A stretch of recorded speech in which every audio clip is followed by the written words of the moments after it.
the bells of the convent rang one last time. In the hills of Thessaly, where olive groves whispered under the autumn wind, a small group of nuns gathered in their chapel. They prayed beneath fading frescoes, images of saints whose eyes had long been scratched away by age or despair. Outside, the horizon burned. The Ottoman banners were already visible, their red cloth flickering like drops of fire against the mountains. The women knew what that meant. No messenger came from the nearby villages. No soldiers remained to protect them. Only silence. The silence before conquest. Their Opis, Sister Eleni of Larissa, stood at the altar holding the silver crucifix that had survived 100 red years of storms. She whispered to the others, "If they take our walls, hold your vows in your heart. They cannot strip that away." But she was wrong. When the empire's armies reached the convent gates, vows, prayers, and holy walls were not enough to stop what history chose to forget. If you're interested in documented history from the Ottoman and Byzantine frontier periods, make sure to subscribe. It helps us continue bringing these forgotten records to light. Let us know in the comments which country or city you're watching from. All of this is grounded in sources ranging from Italian missionary accounts to letters preserved in the Vatican archives. Now, back to the story. The first stones of the convent fell before sunset.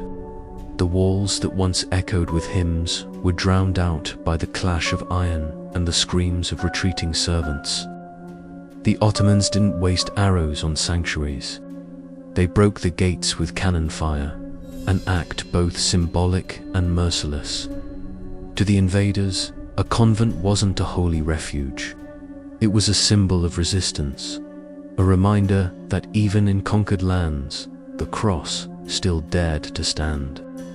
Inside, the nuns hid the sacred relics, silver chalices, embroidered icons, fragments of saints' bones beneath the stone floor. They believed that if their bodies were taken, their relics might still survive. But the soldiers who entered the chapel were not looking for treasure. They were looking for proof. Proof that they had crushed not only the enemy's armies, but their faith itself. As night fell, the surviving sisters were gathered in the courtyard. The torchlight turned their white habits into veils of gold and shadow. They were told they would be brought before the para, a promise that in those times was rarely kept. What happened next would become a legend whispered by travelers. A story so dark that even church chroniclers hesitated to record it. By dawn, the convent was no longer a sanctuary. Smoke rose from the refectory where the nuns once shared bread and silence. The Ottoman banners fluttered from the bell tower, a signal to nearby units that resistance had ended. But inside the courtyard, something strange happened. The soldiers who expected screams were met with chanting. Bound together by rope, the surviving sisters began to sing. Their hymn was not one of despair, but defiance. A prayer in Latin that no soldier understood, yet every man felt. It was the Agnus Dei, Lamb of God, who takes away the sins of the world. Their voices trembled, but they did not stop. The Ottoman captain, unsure whether to mock or silence them, ordered the guards to separate the Opis Eleni from the others. She was dragged before him, still clutching the silver cross that had survived the burning altar. He told her that if she renounced her God and accepted the faith of the conqueror, her sisters would be spared. Her answer was simple and fatal. "I have already given my life. What more is left for you to take?" The captain hesitated, perhaps struck by her calm. Then, with a nod, he turned away, leaving her to his men. What followed was not recorded in detail. Even the Ottoman chronicles, which often glorified victory, described what happened only as discipline for those who refused reason. but in later European writings, her name appeared again. Eleni of Lissa, the nun who would not kneel. By noon, the convent's bells were melted down. The cross that once stood atop its roof was shipped eastward, a trophy of the empire's triumph.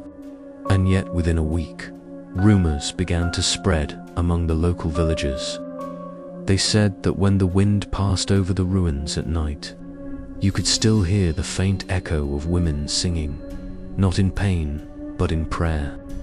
The smoke from the burning convent had barely faded when the march began. What remained of the sisterhood, 22 women in torn habits, were forced onto the road that led south toward the coast. For days they walked in silence, their ankles bound with rope, watched over by Ottoman cavalry. To the empire they were not prisoners of war. They were spoils of conquest, symbols meant to prove that even holy walls could be broken. The journey was brutal. The sun scorched the roads, and the sisters, who had never left their cloister, stumbled under the weight of thirst and exhaustion. When one fell, another carried her veil so the soldiers would not trample it. A small act of dignity in a world stripped of mercy. The Opus Eleni was gone, but her last words lived on between them. If you cannot hold the cross, hold each other. After 7 days, the column reached the port of Volos. There, Ottoman GS waited. Ships built not for comfort, but for control. The women were herded aboard, their wrists shackled to the benches where prisoners and slaves rode.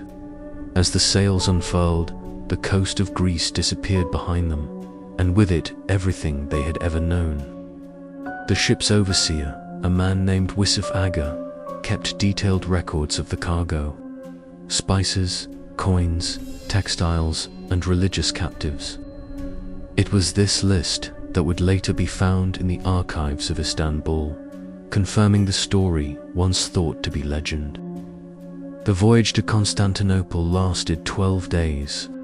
Storms battered the deck, salt water burned their wounds, and hunger hollowed their faces. But what broke them most was not the suffering. It was the silence. None of the soldiers spoke to them except to issue orders. They were ghosts on a floating fortress. At night, the youngest of the nuns, Sister Magdalena, whispered psalms under her breath. Her voice was barely audible above the waves. Yet even the chained Osman, Greek, Serbian, and Italian captives turned their heads to listen. For a few moments, the sea itself seemed to calm. When the ship finally entered the Bosphorus, the sisters saw the spires of Constantinople rising like blades against the dawn. Minarets pierced the mist, domes glowed in the first light, and across the strait, the city seemed to breathe with power. For centuries, it had been called the city of the world's desire. Now it was to become their prison. They were marched from the docks through narrow alleys filled with merchants, slaves, and soldiers. Locals paused to watch, curious, whispering, for Christian nuns were a rarity, even among the endless captives brought to the capital. The women were led past the old walls of Black toward the imperial quarter where their fates would be decided. In the shadow of Hagia Sophia, once the greatest church in Christendom, the sisters were ordered to kneel. And as the muezzins called a prayer echoed from the minarets, one of them whispered, "We are home, but not ours anymore." The women were brought before dawn into a marble courtyard surrounded by columns. This was no dungeon. It was the Devanean, the imperial tribunal, where the empire's decisions were rendered. Here, captives were not judged by priests or kings, but by the will of the Sultan himself. For the nuns of Thessaly weighed against the law of conquest. At the center of the hall sat the Grand Vizier, a man whose face revealed nothing but discipline. To his left stood scribes with ink and parchment, ready to record names, ages, and uses for the captives.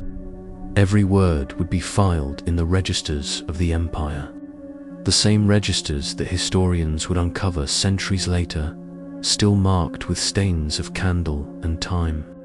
The sisters were ordered to stand in line, their habits torn, their eyes lowered. Through translators, they were told that the Sultan had decreed mercy if they accepted conversion. Those who did would be given new names, food, and life within the palace. Those who refused would face the discipline of faith, a phrase that could mean anything from imprisonment to disappearance. None of them spoke. Sister Magdalena, the youngest, was trembling. She had seen what happened to others who were brought to this place. Greeks, Armenians, Slavs, all swallowed by the empire's silence. But before the guards could drag her forward, one of the older nuns, Sister Damaris, stepped ahead. She addressed the vizier, not as a prisoner.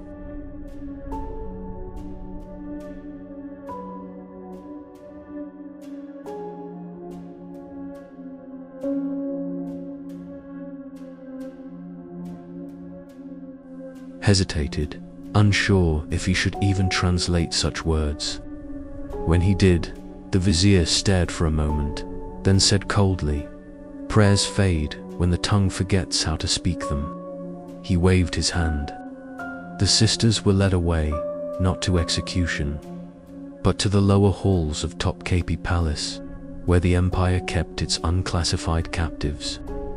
Some would call it mercy, others a more elegant form of imprisonment. The halls were built beneath the palace gardens, hidden from the sun.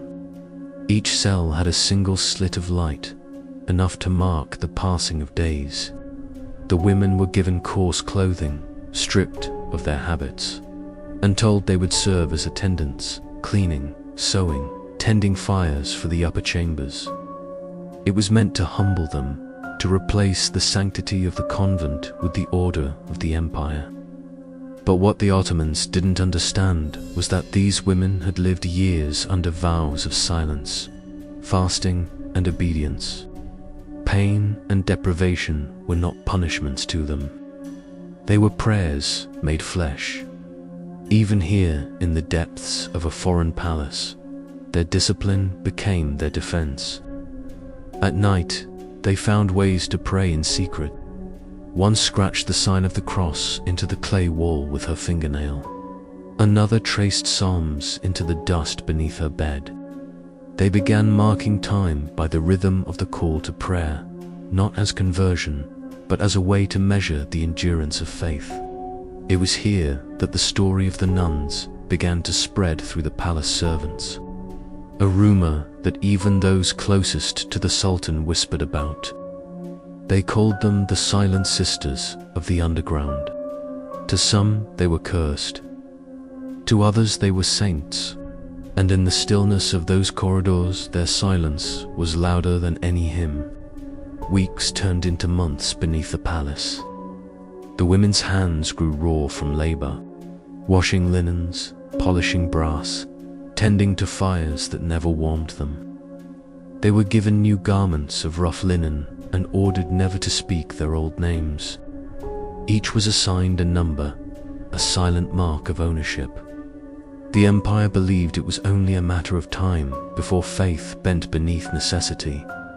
And so the experiment began, the test of conversion. It started with kindness.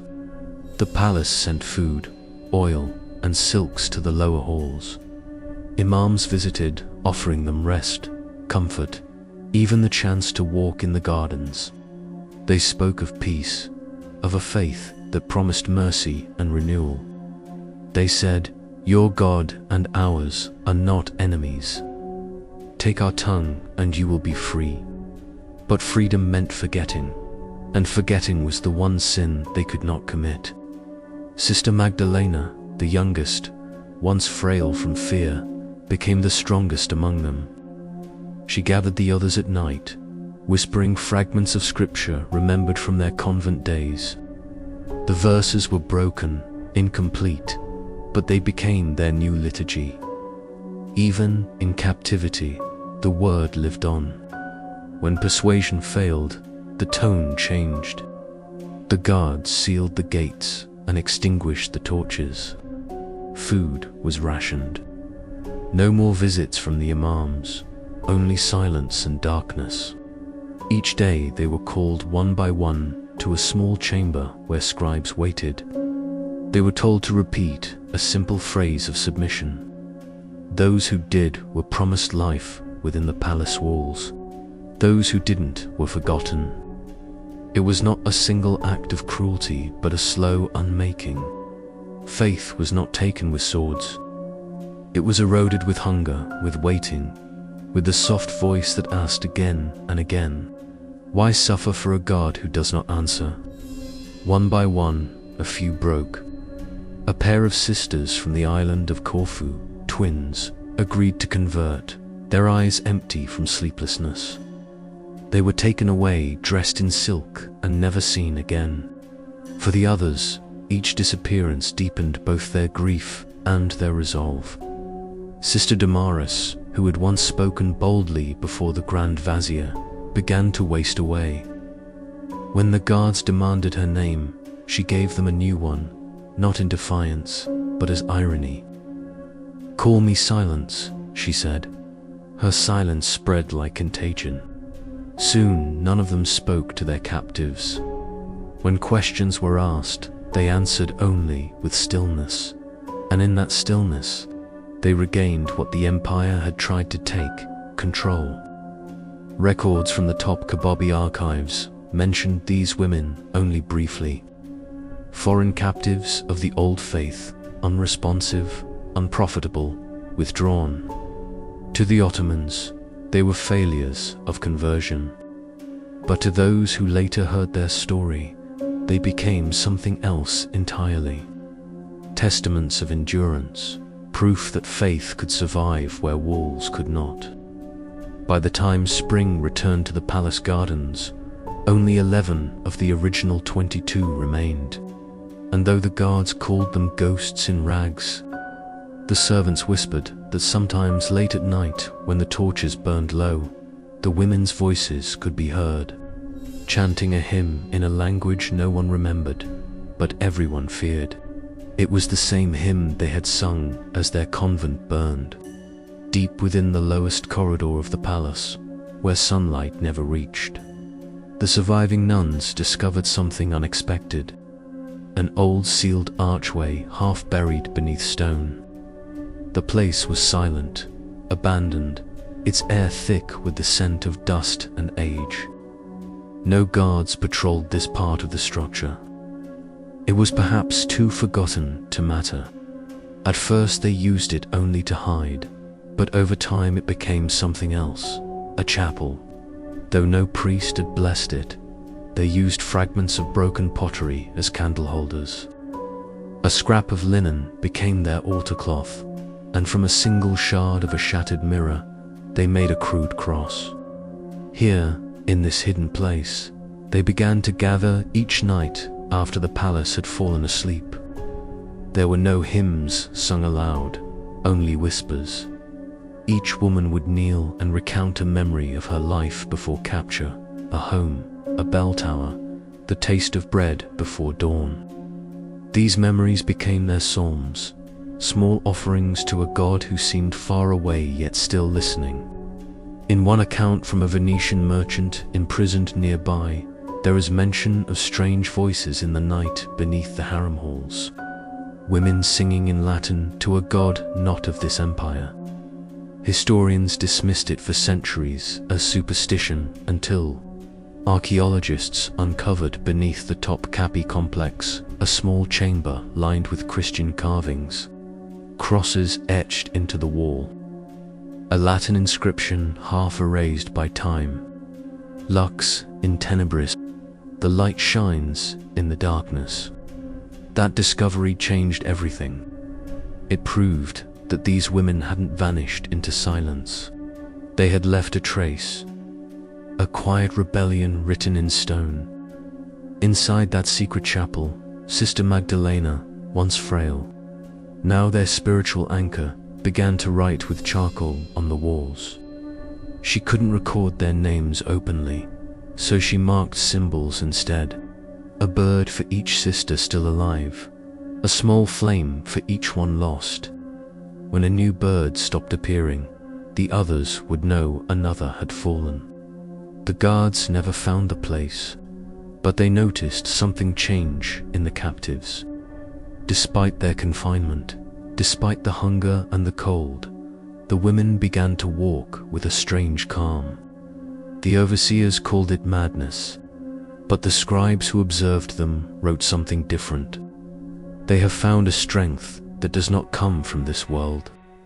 Their secret worship continued for months, perhaps years, and though the empire sought to erase their existence, the chapel became their last act of defiance.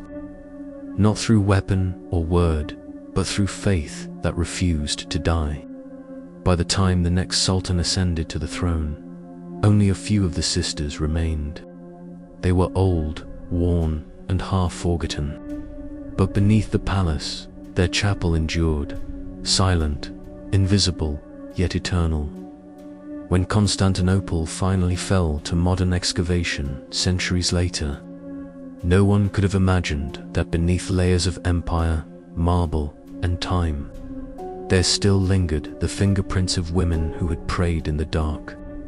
The nuns of Larissa, the forgotten sisters of the Ottoman court, had left behind the only thing the empire could never confiscate: faith carved into stone. By the year 1482, the palace changed hands again. A new sultan sat upon the throne, younger, ambitious, determined to purge the court of anything that reminded him of his predecessor's weakness. He ordered an audit of the palace servants, concubines, and captives. Every life in the harem, every eunuch, every laborer was recorded except for one group.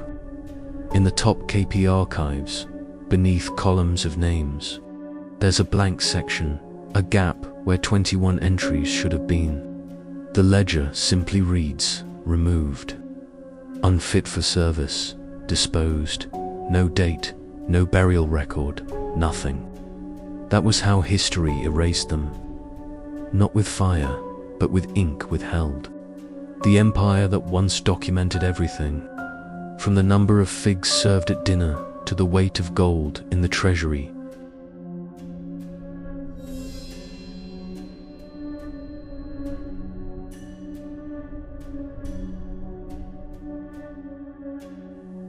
Ottoman courtier's private diary, discovered centuries later in the archives of Bursa, makes a cryptic note about foreign women who refused the word and vanished beneath the foundations.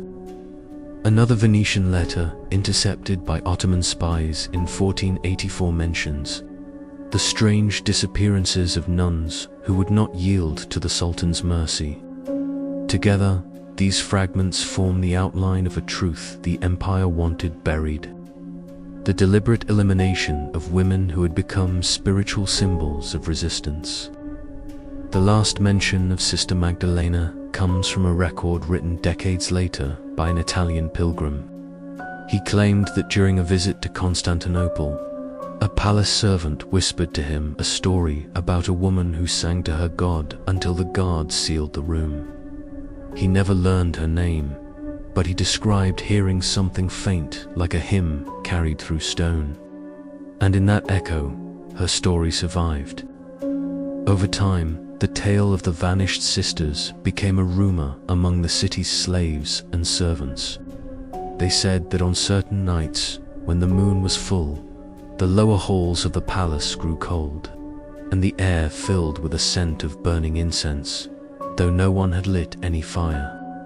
Superstition perhaps, or memory refusing to die. When European travelers arrived centuries later, drawn by the exotic mysteries of the Ottoman court, they heard fragments of the same story. A French diplomat wrote in 1712 that among the older eunuchs there persists a forbidden tale of Christian women who sang themselves into